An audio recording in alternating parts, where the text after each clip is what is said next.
Hey everybody, it's Pierre and welcome back to the channel. This is the fourth video in a series where I show how I set up my SCA 150-gallon Starfire Aquarium. In the previous video, we put the tank on the stand using suction cups and then placed the 75-gallon sump underneath it. We then put in the 3 bulkheads in preparation for plumbing.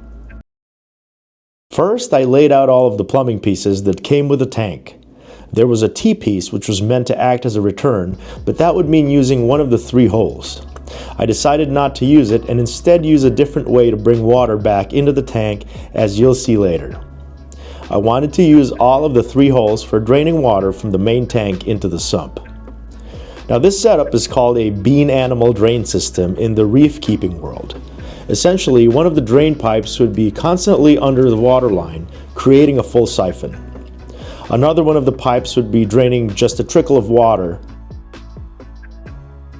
And the last one would be a completely dry emergency overflow drain pipe. This would ensure that even if the other pipes failed and plugged, that there was still a way for water to get to the sump in an emergency. Now, even though it was a tight squeeze, I was able to get all 3 drain pipes into the bulkheads. Next, it was time to put together the plumbing underneath the display tank. I used flexible Schedule 40 PVC pipe instead of rigid, since space was limited. This allowed me some leeway in case I made a mistake with my measurements and cutting. Flexible PVC pipe can be cut and glued just like rigid Schedule 40 PVC pipe. I measured and cut the main pieces that I needed. The secondary and emergency drains went into different parts of the sump. Since I wanted the main drain to go towards the far end of the sump, I used an elbow and additional pipe to divert the water there, and also added an inline ball valve to control the drain rate.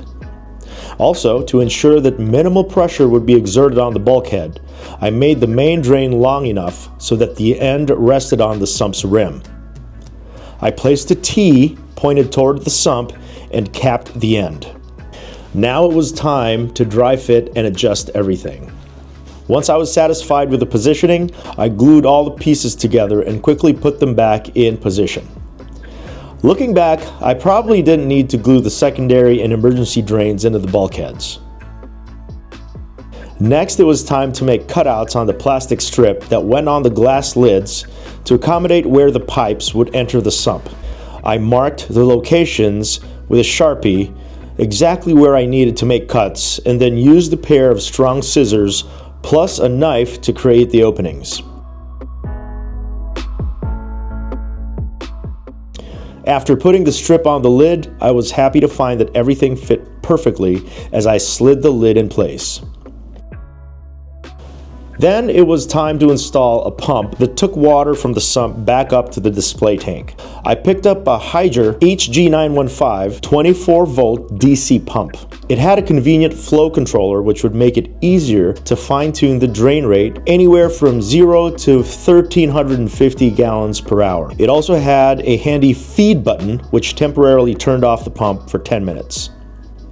The other advantage is that it was marketed as being quiet, although in my case it didn't really matter as the garage was already loud as hell due to the air pumps that I had running.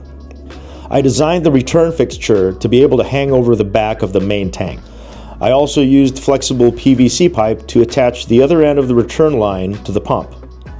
I then added a true union ball valve to make servicing or replacing the pump easier in case I needed to down the road.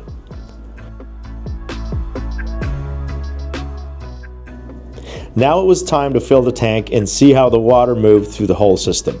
As water made its way into the overflow, I held my breath to see if any leaks would develop. Thankfully, everything seemed nice and tight. As expected, the water exited through the main drain and into the far end of the tank. I was so happy that it was slowly but surely taking shape. That's it for this video. Next, it will be time to set up the different compartments in the sump and also figure out how I would be filtering the entire system. So stay tuned for that. I sincerely hope you enjoyed watching this video. If you're new to the channel, please consider leaving a like or comment and also subscribing. Thanks for watching and happy fish keeping.